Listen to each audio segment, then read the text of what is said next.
प्रिय भक्तजनों, महाभारत के युद्ध स्थल में राजा दुर्योधन ने पांडवों और कौरवों पक्ष के योद्धा गुरु द्रोणाचार्य को गिनाए और कहा, हमारी सेना भीष्म पितामह के नेतृत्व में अजेयी है और पांडवों की सेना भीम के नेतृत्व में जीतने में सुगम है। अतः आप सब चारों तरफ से सिर्फ भीष्म की रक्षा करें। तभी भीष्म पितामह ने सिंह की गर्जना करने वाले अपने शंख को उच्च स्वर में बजाया और इसी प्रकार कौरवों की सेना की तरफ से शंख नगाड़े बिगुल तुर्री एक साथ बज उठे। वह स्वर अत्यंत डरावना और कलापूर्ण था, क्योंकि विजातीय प्रवृत्तियां कुछ न कुछ भय को ही जन्म देती हैं। इसी डरावने व भयपूर्ण ध्वनि से दुर्योधन बहुत खुश हुआ। यानी कौरवों की सेना की तरफ से केवल भयंकर और भयपूर्ण माहौल बनाया गया। इसके विपरीत दूसरी तरफ भगवान श्री कृष्ण ने अपना पंचजन्य अलौकिक प्रीति शंख बजाया। अलौकिक यानी सभी लोकों, पृथ्वीलोक, पाताल लोक और आकाश लोक से परे, जिसका संदेश था सभी जीव उनकी शरण ग्रहण करें और उनकी भक्ति कर भय से मुक्त हो जाए।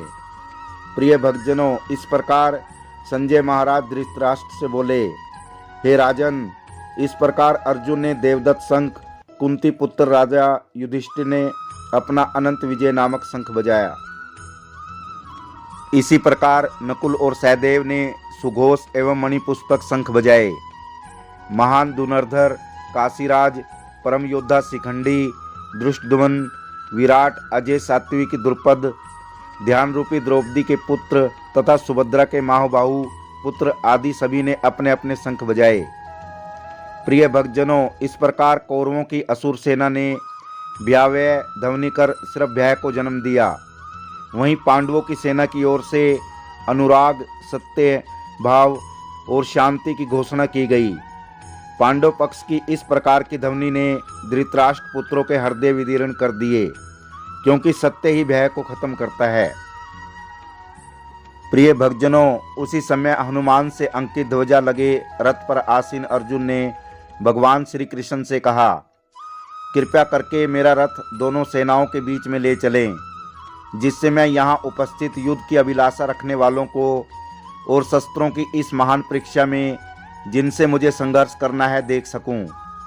प्रिय भक्तजनों, इस प्रकार अर्जुन के संबोधित किए जाने पर भगवान कृष्ण ने दोनों दलों के बीच में उस उत्तम रथ को लाकर खड़ा कर दिया और भीष्म पितामह, गुरु द्रोणाचार्य, कृपाचार्य, दुर्योधन, कर्ण, अश्वत्थामा की ओर इशारा करते हुए भगवान श्री कृष्ण ने कहा, हे पार्थ, ये है कौरवों की सेना, तुम्हारे सबसे बड़े दुश्मन, जिनका तुम्हें वध करना है।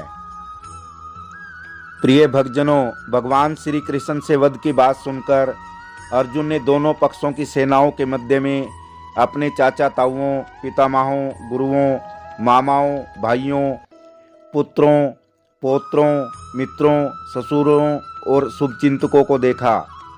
अर्जुन सोचने लगा कि मैं जिस पितामह ने मुझे बचपन में चलना सिखाया, जिस द्रोणाचार्य ने मुझे शिक्षा दी और जिन कौरवों के साथ मेरा बचपन बीता, मैं उनका वध कैसे कर सकता हूँ।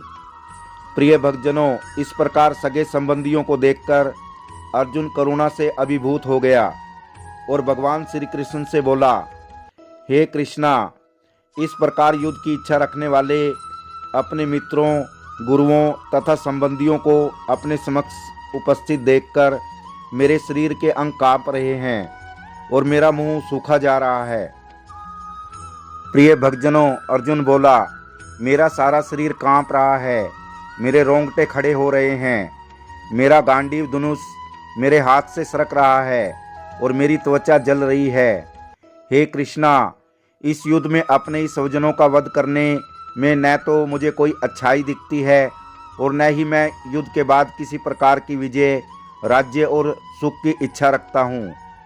यदि हम इनका वध करते हैं तो हमें पाप चढ़ेगा। अतः यह उचित नहीं होगा कि हम धृतराष्ट्र के पुत्रों तथा उनके मित्रों का वध करें। हे कृष्णा, इससे हमें क्या लाभ होगा? अपने ही कुटुंबियों को मारकर हम किस प्रकार सुखी हो सकते हैं। हे कृष्णा, यद्यपि लोभ से अभिभूत चित्त वाले ये लोग अपने परिवार को मारने या अपने मित्रों से द्रोह करने में दोष नहीं देखते, किंतु हम लोग जो परिवार के विनिष्ट करने में अपराध देख सकते हैं, ऐसे पाप कर्मों में हम क्यों शामिल हों। हे कृष्णा, कुल का नाश होने पर सनातन कुल परंपरा नष्ट हो जाती है और सनातन कुल परंपरा नष्ट होने पर कुलवासी अधर्मी हो जाते हैं। कुलवासियों के अधर्मी होने पर कुल की स्त्रियां दूषित हो जाती हैं। स्त्रियों के दूषित होने पर अवांछित संतानें उत्पन्न होती हैं। अवांछित संतानें उत्पन्न होने से पारिवारिक जीवन नरक बन जाता है। पारिवारिक जीवन नरक बनने पर उस कुल के पितर लोग गिर जाते हैं, क्योंकि उन्हें जल तथा पिंड दान देने की क्रियाएं समाप्त हो जाती हैं। हे कृष्णा, मैंने गुरु परंपरा से सुना है कि जो लोग कुल धर्म का विनाश करते हैं वे सदैव नरक में वास करते हैं। ओह, कितने आश्चर्य की बात है कि हम सब जघन्य पापक्रम करने के लिए उद्यत हुए हैं। राज्य सुख भोगने की इच्छा से प्रेरित होकर हम अपने ही संबंधियों को मारने पर तुले हैं। हे कृष्णा, यदि शस्त्रधारी धृतराष्ट्र के पुत्र मुझ निहत्थे तथा रणभूमि में प्रतिरोध न करने वालों को मारें तो यह मेरे लिए श्रेयकर ही होगा। प्रिय भक्तजनों, इस प्रकार संजय ने कहा। हे राजन, करुणा से व्याप्त शोकायुक्त अश्रुपूरित नेत्रों वाले अर्जुन ने अपना धनुष तथा बाण एक ओर रख दिए और शोक संतप्त चित्त से मैं युद्ध नहीं करूंगा कहकर रथ के आसन पर बैठ गया। प्रिय भक्तजनों, यह मन स्थिति केवल अर्जुन की नहीं अपितु हर उस इंसान की है जो ज्ञान से अधूरा है। गीता के प्रथम अध्याय का संपूर्ण भाव क्या है, जो भगवान श्री कृष्ण ने स्वयं अपने मुख से अर्जुन को बताया, वो मैं आपको बताता हूँ। भगवान श्री कृष्ण ने बताया कि हमारा शरीर ही धर्मक्षेत्र और कुरुक्षेत्र है। शरीर में दो प्रवृत्तियाँ, सजातीय या दैविक और दूसरी विजातीय या असुरी आदि काल से हैं। जब शरीर में दैविक या सजातीय प्रवृत्ति उत्पन्न होती है तो शरीर धर्म क्षेत्र कहलाता है। महाभारत में पांडव सजातीय या दैविक प्रवृत्ति के प्रतीक हैं और दूसरी ओर शरीर में जब असुरी या विजातीय प्रवृत्ति उत्पन्न होती है तो शरीर कुरुक्षेत्र बन जाता है। महाभारत में कौरव असुरी या विजातीय प्रवृत्ति के प्रतीक हैं। इस प्रकार शरीर में सजातीय और विजातीय प्रवृत्तियों के बीच संघर्ष बना रहता है। इसको समझने के लिए महाभारत के दोनों पात्रों कौरवों और पांडवों के नाम के प्रतीक को समझना होगा। पहले कौरवों के विषय में धृतराष्ट्र अज्ञान का प्रतीक है, संजय संयम या अंतरात्मा का प्रतीक है, दुर्योधन मोह का प्रतीक है, भीष्म पितामह भ्रम का प्रतीक है, द्रोणाचार्य द्वैत का प्रतीक है। अज्ञान रूपी धृतराष्ट्र संयम रूपी संजय के माध्यम से अपनी अंतरात्मा में सोचता है कि भगवान सत्य है, लेकिन जब तक उससे उत्पन्न दुर्योधन यानी मोह जिंदा है, उसकी नज़र सिर्फ कौरवों या विकारों पर ही रहती है। इसी प्रकार हर मनुष्य अपनी अंतरात्मा में सोचता है कि परमात्मा सत्य है, किंतु जब तक उससे उत्पन्न मोह के कारण घर परिवार सगे संबंधी हैं, वो इनके मोह रूपी भ्रम में ही रहता है। इस भ्रम से उसमें आसक्ति या लगाव उत्पन्न होता है। लेकिन जब इंसान में द्वैत का भाव उत्पन्न हो जाए कि मैं परमात्मा से दूर हूँ, तो उसमें भगवान को पाने की इच्छा प्रबल हो जाती है। दूसरी तरफ पांडवों के पात्र किसके प्रतीक हैं? सबसे पहले द्रुपद पुत्र धृष्टद्युम्न दृढ़ निश्चय या कर्तव्य का प्रतीक है। अर्जुन अनुराग या लगन या भक्ति का प्रतीक है। भीष्म भाव या श्रद्धा का प्रतीक है। द्रौपदी ध्यान का प्रतीक है। अभिमन्यु शुभ आधार का प्रतीक है। प्रिय भक्तजनों, जब मनुष्य में दृढ़ निश्चय आएगा कि मुझे परमात्मा को पाना है, तो उसमें अनुराग उत्पन्न होगा या भगवान की लगन उत्पन्न होगी। अनुराग होने पर भाव या श्रद्धा उत्पन्न होगी।